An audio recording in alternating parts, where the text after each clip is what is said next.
Okay, so if you've ever worked in Microsoft D365, you definitely know the screen I'm talking about. Inventory transactions. It's one of the most powerful and, let's be real, one of the most intimidating screens in the whole system. But what if I told you that this log, it's the key to solving pretty much any stock mystery you'll ever face? I promise, by the end of this short explainer, you're going to be able to look at any transaction log and read it like a story. To get us started, I want you to just hold on to this one simple idea. Think of the inventory transaction log as a security camera for your stock. That's it. Every single movement, big, small, in, out, doesn't matter, it gets recorded automatically. It creates this perfect, unbroken history for that item. It is, without a doubt, the ultimate source of truth for everything that happens in your warehouse. So what is it officially?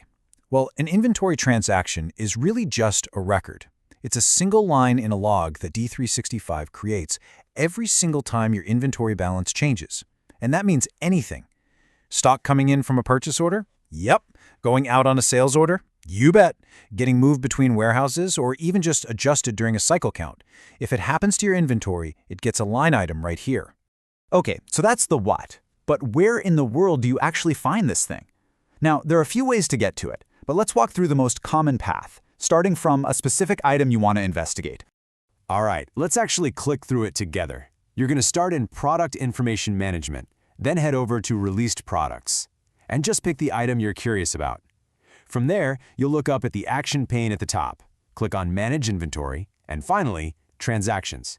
Now just a quick heads up, because this screen is pulling every single historical movement for that one item, it can sometimes take a second to load. So just be patient with it. It's gathering a ton of really valuable data for you.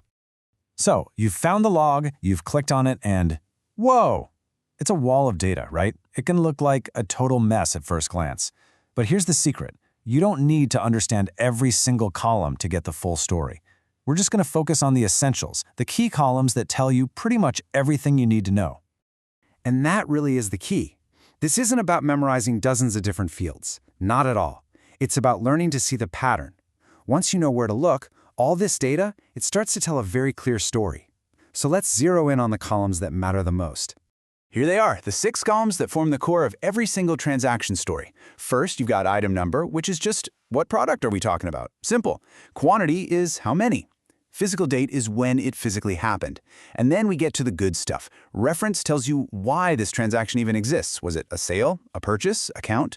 Receipt or issue tells you the direction of the movement. And finally, number gives you that specific document, like the exact sales order number or purchase order number that kicked the whole thing off.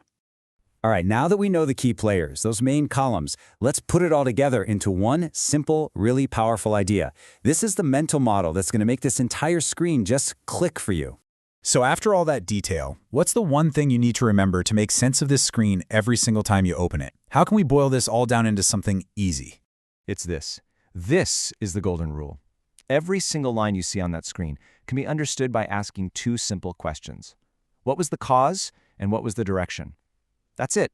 Seriously, everything else is just detail. If you can find the cause and the direction, you can understand any transaction. And this maps perfectly back to the columns we just learned. The cause, the why, is always going to be found in the reference and number columns. That tells you if it was a purchase order, a sales order, or maybe a accounting journal. Then the direction, the movement, is found in the issue or receipt columns. Did stock come in or did it go out? Cause and direction, that's the whole game right there. So the next time you open that screen, don't see a spreadsheet, see a story. If a customer calls and says they were short-shipped, you can find the cause, their sales order, and the direction, the issue, to see exactly what quantity went out the door and when. You now have the key to troubleshoot any discrepancy, audit your stock movements, and really, truly understand the life of every single item in your warehouse. So what story are you going to go uncover first?